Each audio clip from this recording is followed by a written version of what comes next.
This summer, my mother, Corinne, was diagnosed with breast cancer. She had found the lump herself and saw her doctor to have a routine biopsy. The test came back positive. After receiving this news, my parents and I sought medical advice regarding her treatment. Shortly before she was to have surgery to remove the tiny lump, I had to return to school. I would not see my mother for almost 2 months.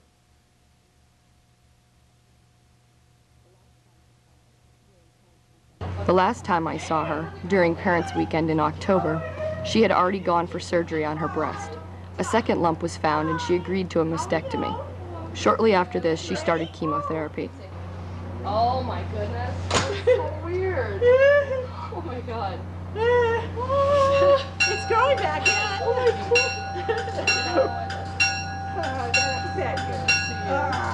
That's fine. Basically, I had breast cancer, and you know, they did try to do a lumpectomy. They really headed that way, and when they found this second tumor and did the mastectomy, you know, I wasn't upset that they did the mastectomy and removed my breast. I knew that those tumors were gone. That's all I cared about. And the fact that they took a biopsy of my lymph glands and it wasn't in my lymph glands, so that was a big help. So you kind of, you know, hope that it's not anywhere else in your body, but you can't just walk away from the mastectomy and say, oh, you know, I'm all set. I mean, you got to have the chemo, because if you don't, you have a 20% chance of recurrence. And, you know, I'm in my late 40s, and, you know, I still have a family, and I just don't want to take the chance, 1 in 5 chance of having this recur somewhere else. I was able to speak with my Uncle Tom, my mom's brother, several months later. I found his feelings and anxieties very similar to mine, but somehow he was able to say the things I couldn't find the words to express myself. I think I stayed very optimistic that things would work out for my sister, but didn't ever tell her that I was wondering what would really happen if things went into a negative state for her. In fact, I wasn't quite sure how I would deal with that. I think it was a take it day by day situation. And we've got a lot of family members that unfortunately are in different stages of cancer illness, and it's very, very life-threatening for some of these family members. And Corinne, being aware of situations with those family members, she realized that she was part of the group, and it really struck home. I went to visit my grandmother, my mom's mom. I call her Mimi, and we talked about her feelings about my mom's situation in relation to her own experiences. As far as I was concerned, I was going to lose her because I've been preconditioned, I think, by so many people around me dying of cancer. Yes, I know statistics show that there are a number of survivors in cancer treatment, but I guess I can only relate to the people that surround me. I had just experienced a death 2 years ago where I didn't think that the person that I cherished was very well taken care of as far as cancer was concerned. My father died of cancer way back in the 50s when radium treatments had just started, and all of your mother's great aunts died with breast cancer. So somewhere in the back of my mind, I always dreaded that Corinne would get breast cancer. Corinne's a very strong influence in most of the family members' lives that are around her. And it would really drastically affect all of us without the charisma of her personality and the kind of person she is. Just to be deprived of her and everything she represents. And when you start looking at all of that, you look at a lot of things differently.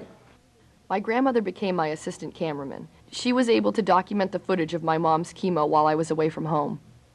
I'm very cynical about cancer, and I was most cynical until I went with your mother for chemotherapy, and I saw the type of humane commitment they made to her over there. I had not experienced that with my companion of 2 years ago when he died. A lot of time they left the medicine too long laying out before they gave it, and it was chaos. So I guess I thought I was going to have to go through that again, and it was going to be my child.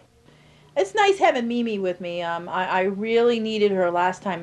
First of all, you walk in and they take your blood, a quick blood test, to make sure your white count isn't too low. So you could be all geared up for chemo and walk in and be turned away. I haven't yet. Thank God, and I pray to God my last time is on time, because that'll give me 2 weeks to get better before Christmas. The chemo is all administering not just chemo, but it's administering all these anti-nausea drugs. I mean, my chemotherapy is pretty mild compared to the, I mean, I'm sitting in a room, it's very comfortable, very pleasant. I mean, it's got a reclining chair, and everybody has a nice comfortable chair, and there's as many as 7 or 8 of us, or maybe as many as 8 or more having chemotherapy. I mean, one day I was sitting there and here comes a nurse in a full nurse's uniform, and I thought she was part of the staff or something. Anyway, she was a chemo patient, and I thought, you know, wow, it doesn't select who it selects. My last time is going to be December the 10th, and I can't wait. I can remember a time of acceptance coming through when she was healing so well and doing so good, and but then she started to get all of the ramifications of chemotherapy in her body, and she was so sick, and I knew this was going to happen to her, and this bothered me because she just wasn't herself there for a while, and she kept trying to work, take care of her family, take care of herself. My mom had 4 chemo sessions. The last one was in December. Over the next 5 months, her hair grew back, and she started looking healthier. I interviewed her again just before Easter. I worked the whole time. I would have chemo on a Friday. In fact, the first chemo I had it and I went back to work that afternoon. I mean, it got worse. Toward my 4th chemo, I would literally during that time have to make sure that I wrote everything down, because I would leave after, you know, my boss and I would go over the, you know, the game plan for the day, and I would get to my desk and I could not remember a damn thing that was said to me. Most people would describe coming off of chemotherapy as kind of like coming out of a coma. You know, you're so tired, you can't do much. I mean, it's amazing the little things you appreciate in life. I'm able to finally get around now. I can walk around and go shopping and zip from place to place and not feel bad. I know I spoke with her husband, Steve, in confidence sometimes, and I think some of the times I spoke with Steve, maybe he needed to just to be talking about the situation at hand with someone else when we were dealing with the first stages of the situation for Carrie. During the making of this video, I was frustrated by the lack of my father's presence in my footage, much less his feelings. He is very reserved, and I was reluctant to put him on the spot on camera. Finally, around Easter, I found the courage to explore my father's feelings with the help of my mother. Dad is kind of like this comrade that's been through all these battles with me. I mean, I'm really lucky. I can't imagine. There's a lot of people out there that go through this stuff all alone. I mean, that don't have anybody at home. I don't know. I mean, Dad probably, I don't know if he feels better now about things, because before he had to do it, he always has help. But I mean, he had to do a lot. Yeah, because No, it's not, you know, you don't mind the doing it, it's just, it's what you worry about is losing the, you know, the person you've been with so long, and that's, you know, it's hard, and it's starting to, you know, it's getting better now, you know, things have calmed down a little bit as far as you seem to be doing good, and it's not quite as stressful, but there was some anxious moments, you know. And I don't know. Dad and I are really close. I don't remember Dad. Maybe I gave Dad confidence. I don't know. I mean, were yeah, you? well, I don't remember you ever really being scared. oh yeah, I was scared. Well, I was. When was it? Probably when we went to Dana-Farber. Is that when you were yeah, really? Well, when you found out you first, you know, that the tests were positive, after being there and listening to the expert there, the specialist there, I felt a little better, but. The time when things were really swinging in the balance, everything was just on the line was when I was waiting to hear if it was in my lymph glands. Yes, yeah. That was the That was worst. the most tenuous part of That was after the mastectomy. after the We mastectomy. didn't know for a few days whether you had any lymph glands. I don't know if Dad was worried about that. Well, we worry about everything for a while. You kind of get used to worrying after a while, but then you kind of Yeah. get numb to worrying, and you don't worry so much. It's certainly made my sister a different person in some respects. I think she deals with her daily life differently now, and I think she's been humbled by the experience.